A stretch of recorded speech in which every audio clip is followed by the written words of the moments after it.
Hello students, welcome to Class Path. मैं आपके साथ डिस्कस करूंगा चैप्टर नंबर 5 जेनेटिक्स का। जेनेटिक्स चैप्टर से कैसे क्वेश्चन एग्जाम में पूछे जा रहे हैं और कैसे हमें इस टॉपिक को प्रिपेयर करना है, क्योंकि स्टूडेंट्स को जनरली जेनेटिक्स में कुछ डाउट्स रहते हैं, लेकिन स्टूडेंट्स क्वेश्चन बहुत आसान आ रहे हैं इस पर्टिकुलर टॉपिक से। क्वेश्चंस बेसिकली एनसीईआरटी बेस्ड ही हैं स्टूडेंट्स, और इन थीम को, ये जो टॉपिक्स मैं आपको बताऊंगा, इसको एक बार लास्ट में रिवाइज करके जरूर जाएं एग्जाम में, क्योंकि आपके कम से कम नहीं तो 3 क्वेश्चन से 4 क्वेश्चन यहां पर सही हो सकते हैं। सबसे पहला टॉपिक जो आपको प्रिपेयर करके जाना है एकदम अच्छे से, वो है मेंडल के रिस्पेक्ट में, कि मेंडल ने कौन कौन से कैरेक्टरिस्टिक्स को स्टडी किया। एक टेबल भी है एनसीईआरटी में, 7 पेयर ऑफ कैरेक्टर्स हैं जो मेंडल ने स्टडी किए पी प्लांट में, गार्डन पी प्लांट में। आपको एक भी टॉपिक इनमें से जितने 7 के साथ हैं वो सब याद होने चाहिए, और कौन सा डोमिनेंट है, कौन सा रिसेसिव है ट्रेट, ये भी पता होना चाहिए। डायरेक्ट क्वेश्चन यहां से पूछे जा रहे हैं और ये पर्टिकुलर टॉपिक बहुत ही इजी भी है। सेकेंड थीम है स्टूडेंट्स डेफिनेशंस का। जो भी टॉपिक्स हैं उनकी जो डेफिनेशंस हैं, जैसे कि इनकम्प्लीट डोमिनेंस। इनकम्प्लीट डोमिनेंस में स्टूडेंट्स उसकी डेफिनेशन क्या है। दूसरा टॉपिक कोडोमिनेंस। तीसरा टॉपिक लियोट्रॉफी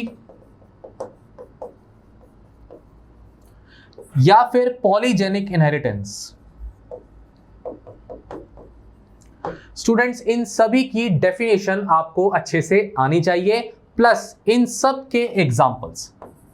एग्जाम्पल बेस्ड आपको क्वेश्चन देगा। इस तरह के क्वेश्चंस पूछे गए हैं पहले, जहां पर आपको कॉलम बना दिए गए हैं और इन पर्टिकुलर वर्ड्स के रिस्पेक्ट में उनके एग्जाम्पल से मैच करने के लिए पूछा गया है।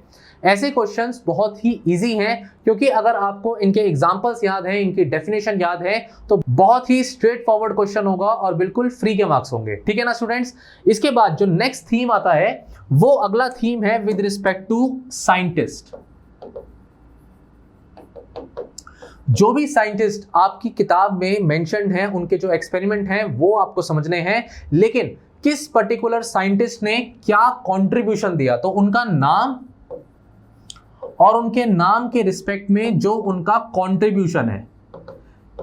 मतलब डिटेल में भी वो हो सकता है ना पूछे, सिर्फ इतना ही पूछ लेगा कि एक्चुअली साइंटिस्ट ने किया क्या है। मैच करने के लिए पूछ सकता है या डायरेक्टली क्वेश्चन पूछ सकता है। तो यहां आप फंस सकते हैं। मैं नहीं चाहता कि कोई भी स्टूडेंट ऐसी गलती करके आए कि उसको यही नहीं पता हो कि किस साइंटिस्ट का क्या कॉन्ट्रीब्यूशन है। जैसे कि एग्जाम्पल है स्यूटन एंड बोवरी।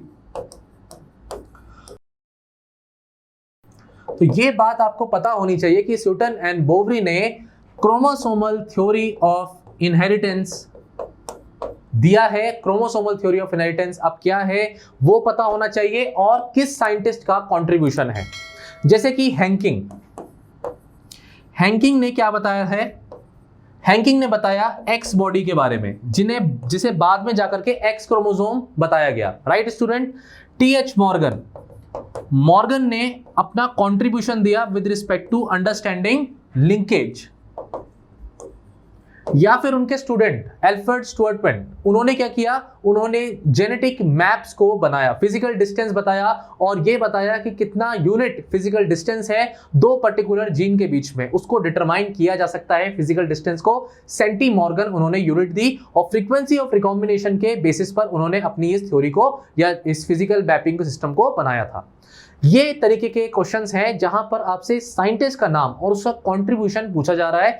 ये प्लीज आप इस तरीके के क्वेश्चंस को गलत नहीं करके आए। एक बार एग्जाम से पहले रिवाइज कर लेना, क्योंकि इवन इफ आपको लगता है कि आपको आता है, तब भी जल्दी से स्किप करके एक बार गो थ्रू हो जाए एनसीईआरटी को कि एग्जैक्टली उन्होंने किया क्या है।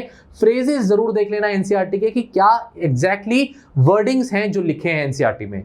अब स्टूडेंट्स सबसे पहला थीम हो गया मेंडल के पर्टिकुलर कैरेक्टरिस्टिक्स के बारे में। दूसरा थीम हो गया यहाँ पर कि जो डेफिनेशंस हैं उसके बारे में। तीसरा मैंने यहाँ आपको बता दिया साइंटिस्ट के नाम। अब फोर्थ थीम को डिस्कस करेंगे। फोर्थ थीम हो जाता है डिजीजेस के रिस्पेक्ट में। स्टूडेंट्स डिजीजेस जो डिसऑर्डर्स जो आपको पढ़ने हैं, जेनेटिक डिसऑर्डर्स, इसमें जेनेटिक डिसऑर्डर्स में अच्छे से पढ़ के जाइए कि क्या एग्जांपल्स हैं with respect to the particular type of disorders, जैसे कि ऑटोसोमल है या सेक्स लिंक्ड है। अगर ऑटोसोमल है कोई पर्टिकुलर डिसऑर्डर तो डोमिनेंट का एग्जांपल क्या है और रिसेसिव का एग्जांपल क्या है। ये एग्जांपल बेस्ड डायरेक्टली क्वेश्चन आपसे पूछ सकता है। और सेक्स लिंक्ड के केस में भी एनसीईआरटी ने तो डिटेल में 2 एग्जांपल डिस्कस करे हैं सेक्स लिंक्ड में, हीमोफीलिया और कलर ब्लाइंडनेस। तो ये रिसेसिव हैं, करके जाइए कलर ब्लाइंडनेस और हीमोफीलिया, राइट स्टूडेंट्स। डिजीजेस में जो आपके with respect to gene genetic defect के डिजीजेस हैं अच्छे से पढ़ना है, उसमें कि ऑटोसोमल रिसेसिव में सिकल सेल अनीमिया है। सिकल सेल अनीमिया क्यों हो जाता है, इसमें जो चेंज है अमाइनो एसिड का वो भी आपको करके जाना है कि glutamic acid changes to valine, और इसमें जो 6 पोजीशन होती है उसमें वो चेंज आता है। ऐसे ही क्वेश्चन डायरेक्टली पूछे जाते हैं जहां पर एकदम से आपसे पूछ लेगा कि चेंज कौन से पर्टिकुलर नाइट्रोजनस बेस में हुआ, तो GAG is converted to GUG।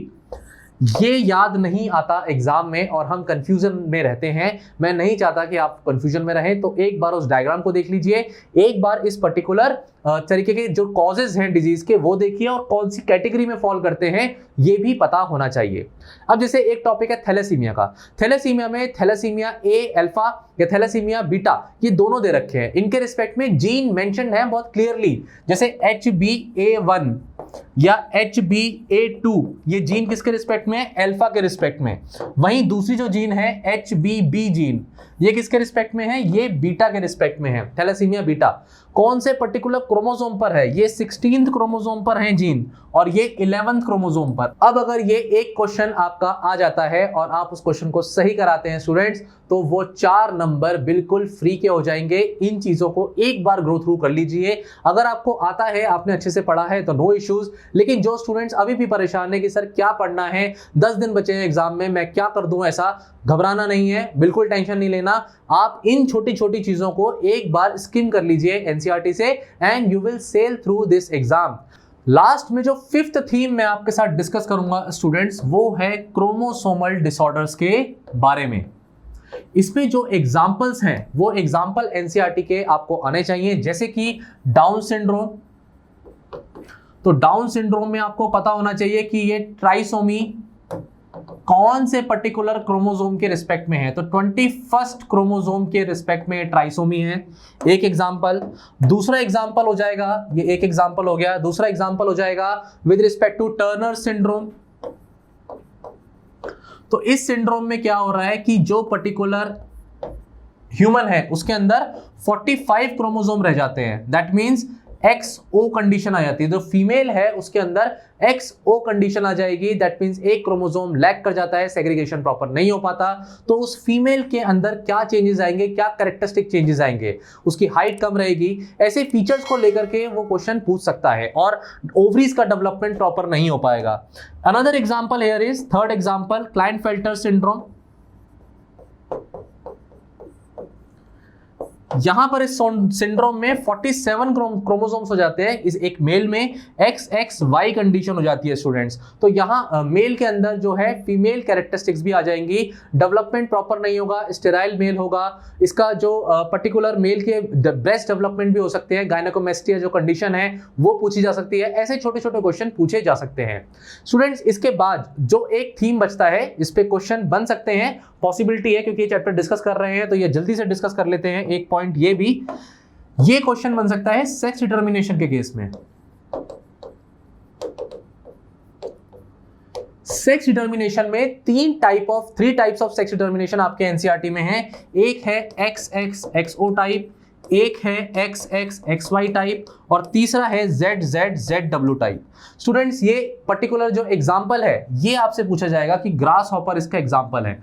NCERT ने भी इसको मेंशन किया है, यू कैन नॉट इग्नोर कि आप एग्जाम्पल्स छोड़ के चले जाएं, do not do this mistake. ये तो सबको पता होता है ये पर्टिकुलर एग्जांपल XY वाला कि ह्यूमन से रिलेटेड है, लेकिन जब क्वेश्चन आता है कि फीमेल हेटेरोगैमेटी किस केस में है, तो फीमेल हेटेरोगैमेटी इन तीनों में से इस केस में है, क्योंकि ये ZW जो है ये फीमेल दो तरीके के गैमेट्स बना सकती है, Z वाला क्रोमोसोम वाला या W क्रोमोसोम वाला। बाकी दोनों जो एग्जांपल हैं वो मेल हेटेरोगैमेटी के केस हैं, क्योंकि मेल के पास ये अपॉर्चुनिटी है कि वो दो तरीके के गैमेट्स बनाएं, XX XO वाले केस में भी और XX XY के केस में भी। तो एग्जाम्पल इसका क्या है, बर्ड्स। अब वो बर्ड्स नहीं लिखेगा, वो हो सकता है कि एग्जाम्पल में आपको किसी बर्ड का एग्जाम्पल दे दे और फिर वो आपसे पूछे कि इनमें से किसको हम कह सकते हैं कि ये फीमेल हेटेरोगैमेटी का एग्जाम्पल है। तो घबराना नहीं है, आंसर उस केस में जो भी बर्ड ऑप्शन आपको दिख रहा हो उसको आप टिक कर सकते हैं। स्टूडेंट्स, इस तरीके के क्वेश्चन जनरली पूछे जा रहे हैं। रेयरेस्ट क्वेश्चन हो सकता है कि कोई पेडिग्री दे दे और उस पेडिग्री की एनालिसिस के बेसिस पे आपसे क्वेश्चन पूछे, वो रेयर क्वेश्चन होगा। लेकिन ये जो टॉपिक्स मैंने आपको बताए इनको आपको इग्नोर करके नहीं जाना। 20 मिनट्स 15 मिनट्स लगेंगे एनसीईआरटी में इन टॉपिक्स को रिवाइज करने में। Do not do this mistake, इसको आप अच्छे से पढ़ के जाएं। बाकी डिस्क्रिप्शन में आपको डिटेल मिल जाएंगी क्लास पाथ की, जो भी प्रीवियस ईयर क्वेश्चंस हमने डिस्कस करे हैं वो आपको मिल जाएंगे। और क्लास पाथ के ऐप पर भी आप उसको डाउनलोड कर सकते हैं ऐप को, और उस ऐप पर भी आपको प्रीवियस ईयर क्वेश्चंस मिल जाएंगे। उन प्रीवियस ईयर क्वेश्चंस की एनालिसिस करके भी आप समझ सकते हैं कैसे क्वेश्चन एग्जाम में पूछे जा रहे हैं। तो I hope you all will be ready within this week for the exam. Good wishes to you students, and download the app and subscribe our channel Class Path. Thank you so much.